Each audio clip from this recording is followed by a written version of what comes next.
जो मनुष्य मेरा स्मरण करने में अपना मन नियंत्रण लगाए रखता है और शांत भाव से मेरा ध्यान करता है, वो मुझे अवश्य ही प्राप्त करता है। अर्थात श्री कृष्ण जी कह रहे हैं कि जो व्यक्ति सच्चे मन से ईश्वर की पूजा करता है, ध्यान लगाता है, उसका स्मरण करता है, ईश्वर उसे अवश्य ही प्राप्त होते हैं और उसे उसका फल भी जरूर मिलता है। मन शरीर का हिस्सा है। सुख दुख का एहसास करना आत्मा का नहीं, शरीर का काम है। अर्थात भगवान श्री कृष्ण बतलाते हैं कि आत्मा अमर है, उसे सुख और दुख का एहसास नहीं होता, बल्कि मन जो कि शरीर का हिस्सा है, उसे यह एहसास रहता है। अपने दर्द कान्हा से बांट लिया करो, फिर दर्द जाने, दवा जाने और कान्हा जाने। अर्थात अगर आप किसी तरह की परेशानी से गुजर रहे हैं तो अपने दुख ईश्वर के साथ बांटने से आपका मन काफी हल्का हो जाएगा और आप अच्छा महसूस करते हैं। एक बुद्धिमान व्यक्ति न कभी जीवित के लिए शोक करता है और न ही मृत्यु के लिए। अर्थात श्री कृष्ण के अनुसार जीवन मरण तो इस संसार का नियम है। ऐसे में हमें किसी के जन्म लेने या मरने से शोक नहीं मनाना चाहिए और उसके लिए ज्यादा दुखी नहीं होना चाहिए। मन शरीर का हिस्सा है। सुख दुख का एहसास करना आत्मा का नहीं, शरीर का काम है। अर्थात हमें इस बात को समझना चाहिए कि मन इस शरीर का एक हिस्सा है जो कि सुख और दुख का एहसास कर सकता है, परंतु यह काम आत्मा का नहीं है। मुझे क्या परवाह जमाना क्या कहता है, मुझे ये पता है कि कान्हा मुझे अपना कहता है। अर्थात एक व्यक्ति जब किसी सच्चे मार्ग पर चलता है तो उसे काफी कठिनाइयों का सामना करना पड़ता है और दुनिया वाले चाहे जो भी कहे, हमें ईश्वर पर भरोसा करके आगे बढ़ते रहना चाहिए। जो लोग भक्ति में श्रद्धा नहीं रखते वे मुझे प्राप्त नहीं कर पाते।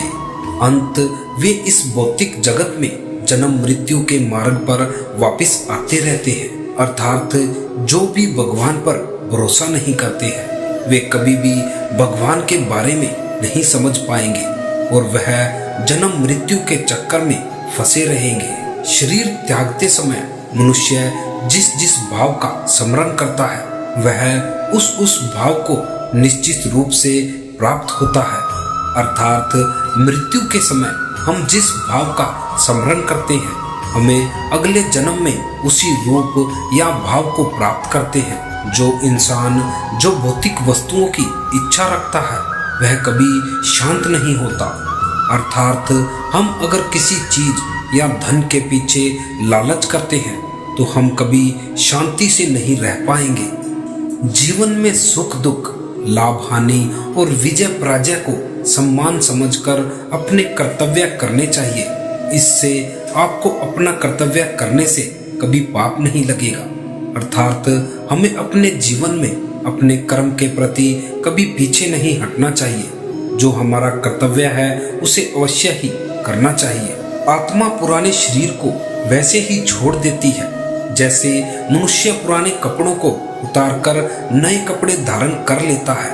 अर्थात जैसे हम अपने पुराने कपड़े बदलते हैं उसी तरह आत्मा भी एक शरीर से अलग होकर दूसरे शरीर में प्रवेश करती है। यही सृष्टि का नियम है। एक योद्धा को अपने कर्तव्य को ध्यान में रखते हुए कभी डगमगाना नहीं चाहिए, क्योंकि एक योद्धा के लिए युद्ध से बढ़कर कुछ भी शुभ नहीं होता। अर्थात एक सच्चे योद्धा के लिए उसका सब कुछ उसका युद्ध होता है, जिसे किसी भी परिस्थिति में घबराना नहीं चाहिए। जिस तरह पुराने वस्त्रों को त्याग कर नए वस्त्रों को धारण करते हैं, ठीक उसी प्रकार जीव या जीव आत्मा पुराने शरीर को त्याग कर नए शरीर को प्राप्त होती है। अर्थात आत्मा अमर है, वह न तो मरती है और न ही जन्म लेती है। वह केवल शरीर को अपने कर्मों के अनुसार बदलती है। ठीक वैसे ही जैसे कोई पुराने कपड़ों को त्याग कर नए वस्त्र धारण करता है। एक मनुष्य को अपने स्वयं के अहंकार एवं फायदे के लिए कभी दूसरे मनुष्य को नुकसान नहीं पहुंचाना चाहिए। अर्थात हमें कभी भी अपनी दौलत या अपनी शोहरत पर घमंड करके दूसरों को नीचा नहीं दिखाना चाहिए और न ही किसी को नुकसान पहुंचाना चाहिए। जिस मनुष्य का मन दुख से विचलित नहीं होता है, जो सुख की लालसा नहीं करता है और जो राग भय और क्रोध से पूरी तरह मुक्त है, उसे स्थिर बुद्धि का संत कहा जाता है। अर्थात हमें अपने आप पर संयम बनाना चाहिए और साथ ही लालच से दूर रहना चाहिए। जो मनुष्य अपनी इंद्रियों को शांत रखता है वह एक बुद्धिमान मनुष्य है। जो यह समझता है कि आत्मा मरती है वो अज्ञानी है, क्योंकि आत्मा न तो मरती है और न ही आत्मा को मारा जा सकता है। बिना स्वार्थ के और बिना फल के लालसा के लिए किए गए सर्वोत्तम कार्य कर्म योग या सेवा कहलाता है। अर्थात बिना अपने फायदे के किसी की मदद करना या दान करना ही सच्ची सेवा कहलाता है। जिंदगी के इस रन में खुद ही कृष्ण खुद ही अर्जुन बनना पड़ता है। रोज अपना ही सारथी बनकर जीवन के महाभारत से लड़ना पड़ता है। अर्थात हमारे आम जीवन में कई कठिनाइयां आती है, ऐसे में हमें खुद ही उसका हल निकालना चाहिए। आपकी हर छोटी बड़ी समस्या के लिए ईश्वर नहीं आ सकते, आपको अपना कार्य खुद ही करना पड़ेगा। आत्मा का अंतिम लक्ष्य परमात्मा से मिल जाना होता है। अर्थात इस जन्म मृत्यु के चक्कर से निकलने का आत्मा का एक ही लक्ष्य होता है कि वह परमात्मा से जाकर मिल सके। दोस्तों, आपको वीडियो कैसी लगी आप हमें जरूर बताइए। फिर मिलते हैं अगली वीडियो में। जय श्री कृष्ण।